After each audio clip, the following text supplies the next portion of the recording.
السلام علیکم ورحمۃ اللہ وبرکاتہ۔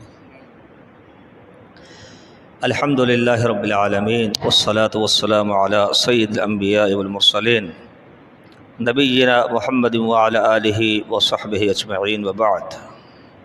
اعوذ باللہ من الشیطان الرجیم۔ ام یحسدون الناس علی ما آتاہم اللہ من فضلہ۔ لفظ حسد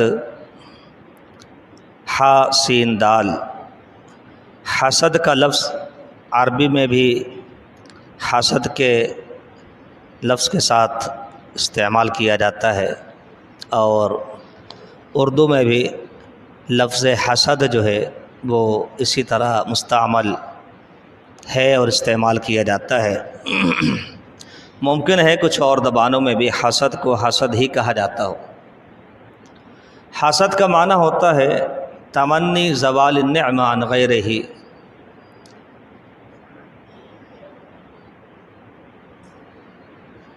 کسی کے پاس کوئی نعمت ہو تو یہ آرزو کرنا، یہ تمنا کرنا کہ اس کی نعمت برباد ہو جائے، اس کو جو کچھ ملا ہوا ہے وہ برباد ہو جائے، اس کے پاس نہ رہے، یہ حسد ہے۔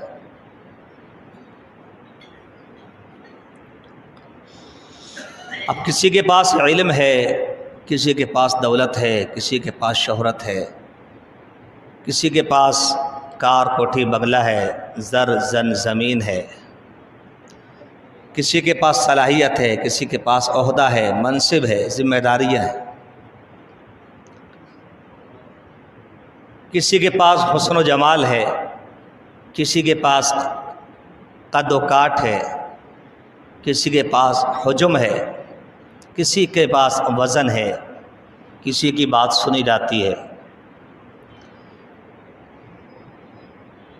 ساری نعمتیں صرف اللہ رب العالمین ہی عطا کرتا ہے۔ اللہ نے فرمایا وما بکم من نعمت فمن اللہ، تمہارے پاس جو بھی نعمت ہے وہ اللہ کی طرف سے۔ تو جو حسد کرنے والا ہوتا ہے، حاسد ہوتا ہے، وہ شعوری طور پہ دانستہ یا لاشعوری طور پہ نادانستہ طور پر وہ حسد کر کے گویا کہ یہ پیغام دے رہا ہوتا ہے کہ وہ اللہ کی تقسیم پہ راضی نہیں ہے، کیونکہ جس کے پاس جو کچھ ہے وہ اللہ نے دیا ہے۔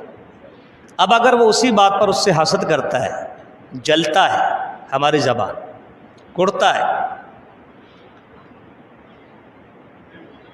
تو وہ پیغام دے رہا ہے کہ میں اللہ کی تقسیم پہ راضی نہیں۔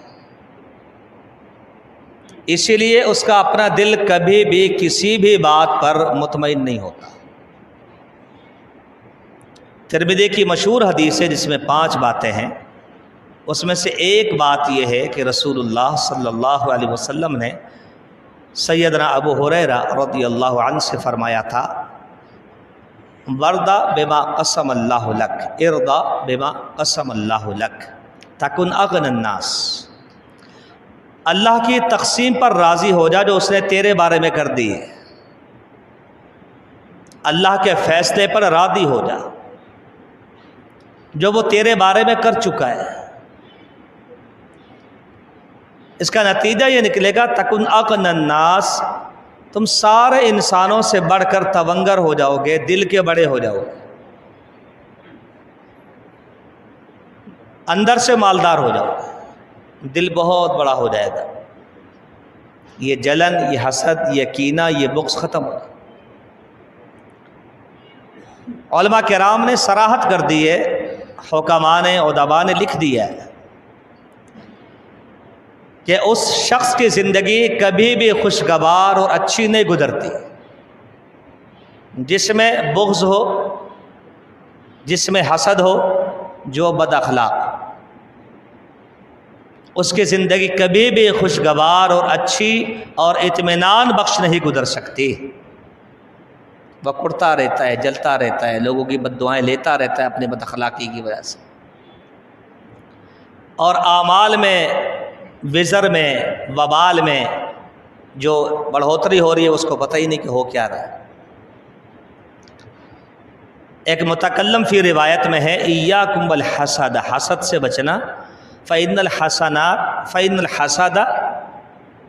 یأکل الحسنات کما تأکل النار الحطب، فرمایا حسد سے بچنا، حسد نیکیوں کو ایسے کھا جاتا ہے جیسے آگ لکڑیوں کو کھا جاتی ہے، جلا دیتا ہے۔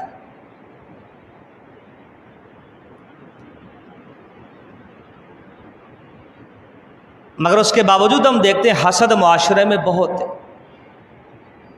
کہتے ہیں خدا واسطے کا بیر ہے بہت سے لوگوں سے، حالانکہ نہ لینا ایک نہ دینا دو، کوئی واسطہ بھی نہیں بظاہر، تو مقابلہ بھی کوئی نہیں ہے کہ چلو اللہ نہ کرے مقابلہ ہو رہا ہے جو غصہ آتا ہے۔ اور حسد جو ہے یہ مسلمانوں کی بیماری ہی نہیں ہے۔ امام ابن تیمیہ رحمہ اللہ کے مباحث کو اگر دیکھیں اقتداء الصراط المستقیم میں، تو یہ بیماری مسلمانوں کی ہے ہی نہیں۔ قرآن مجید میں اللہ نے ملت کفرہ والفجرہ، یہود و نصارہ، مشرکین عرب کے بارے میں کہا، ام یحسدون الناس علی ما آتاہم اللہ من فضلہ، کیا لوگوں سے اس بات پر حسد کرتے ہیں کہ اللہ نے ان کو کیوں دیا ہے؟ ان کو کہا یہ لوگوں سے، مسلمانوں سے اس بات پر حسد کرتے ہیں کہ اللہ نے ان کو کیوں دیا ہے، یہ ان کی بیماری۔ نبی کریم صلی اللہ علیہ وسلم نے فرمایا یہودی ہمارے جمعۃ المبارک سے چڑھتے ہیں، حسد کرتے ہیں، حالانکہ اللہ نے ان کو آفر کی تھی مگر ان کو ہفتہ پسند آ گیا، نصارہ کو آفر کی ان کو اتوار پسند آ گیا، ہمیں اللہ نے جمعے کی توفیق دی، ہم نے جمعہ قبول کر لیا، سینے سے لگا لیا۔ اتنا مبارک دن ہے، اتنا مبارک دن ہے، اس امت کے علاوہ یہ دن اللہ نے کسی کو دیا ہی نہیں۔ اب اس بات پہ جلنا شروع ہو گیا، اس بات پر ان کو حسد ہے۔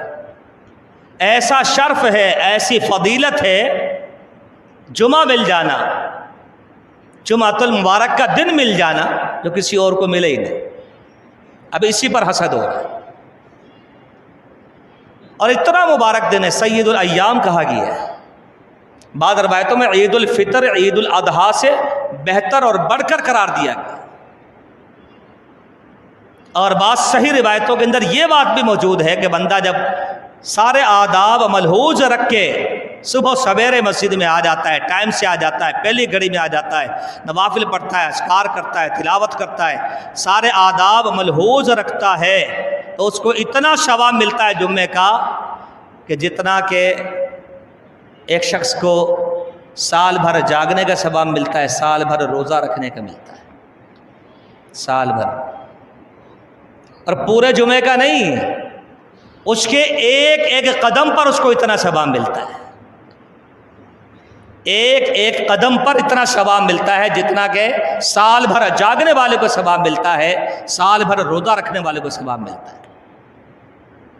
وہ کتنے خوش نصیب ہوں گے جو ٹائم سے آ جاتے ہیں۔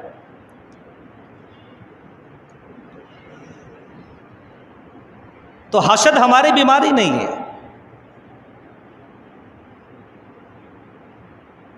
آج ہم سب پریشان ہیں مجموعی طور پہ دیکھا جائے، من حیث الامہ، من حیث القوم، دینی اعتبار سے دیکھ لیں، جغرافیہ اعتبار سے دیکھ لیں۔ وجہ ایسے لگتا ہے خیر اور برکت ہم سے روٹھ گئی ہے، اور رسول اللہ صلی اللہ علیہ وسلم نے فرمایا لا یزال الناس بخیر، لا یزال الناس بخیر ما لم یتحاسدوا، او کما قال صلی اللہ علیہ وسلم، فرمایا لوگ ہمیشہ بھلائی کے ساتھ، برکت کے ساتھ، خیر کے ساتھ زندگی گزاریں گے، ہر شعبہ ہے زندگی میں کامیابی ان کا مقدر ہوگی، کبھی زوال نہیں آئے گا ان کو۔ مگر یہ گارنٹی کب تک ہے؟ جب تک یہ حسد شروع نہ کر دے، جب تک حسد نہیں کریں گے، جب تک خیر پر باقی رہیں گے، بھلائی کے ساتھ باقی رہیں گے، ہر شعبہ ہے زندگی میں کامیابی ان کے قدم چومے۔ تو اگر آج یہ کامیابی روٹ گئی ہے، ناراض ہو گئی، تو مان لیجیے کہ حسد ہے۔ حتیٰ کہ اس مقدس شعبے کے اندر، جس کو ہم تعلیم و تعلم اور علماء کی فیلڈ کہتے ہیں، اس کے اندر بھی اتنا حسد ہے کہ استاد اور شاگرد بغیر کسی لحاظ، مروت اور حیا کے ایک دوسرے کے سامنے، استاد تو جو کہے اس کا حق ہے، شاگرد بھی کہنے لگے کہ بھائی میں جمعہ پڑھاتا تو ہوں، ان کو کیوں بلاتے؟ میں درس دیتا تو ہوں، ان کو کیوں بلاتے؟ استادوں کے بارے میں کہتے۔ تو بتائیے کہ پھر کیا حشر ہوگا؟ فرمایا لیس منا من لم یوقر کبیرنا، جو بڑوں کا اکرام نہ کرے وہ تو ہمارا ہے۔ کیا استاد بڑے نہیں ہوتے؟ اس سے بھی واضح الفاظ ہیں، لیس منا من لم یرحم صغیرنا ولم یوقر کبیرنا ویعرف لعالمنا حقہ، جو ہمارے دین کے عالم کے مقام کو نہ سمجھے اس سے کہہ دو وہ ہمارا نہیں۔ اللہ نے اس کے مقام کو ذکر کر دیا ہے، اور اس کو جو کچھ ملا وہ تو اللہ نے دیا، بات وہیں آ گئی، حسد کس بات کا ہے؟ تو حاسد اپنا نقصان کرتا ہے، دوسروں کی سنتوں کو زندہ کر رہا ہے، اسلام کا دعویٰ ہے، نقصان اپنا کر رہا ہے، اور وہ کہہ رہا ہے کہ میں اللہ کی تقسیم پہ راضی نہیں۔ تو ہمیں اس پہلو پہ بہت زیادہ غور و فکر کرنے کی ضرورت ہے، اور اللہ سے دعا کی ضرورت ہے۔ اللہ تعالی ہمارے سینوں کو، ہمارے دلوں کو حسد اور ایسی جو دیگر بیماریاں ہیں، داخلی بیماریوں سے اللہ تعالیٰ محفوظ رکھے، ظاہری بیماریوں سے بھی اللہ تعالیٰ محفوظ رکھے۔ وما توفیقنا الا باللہ۔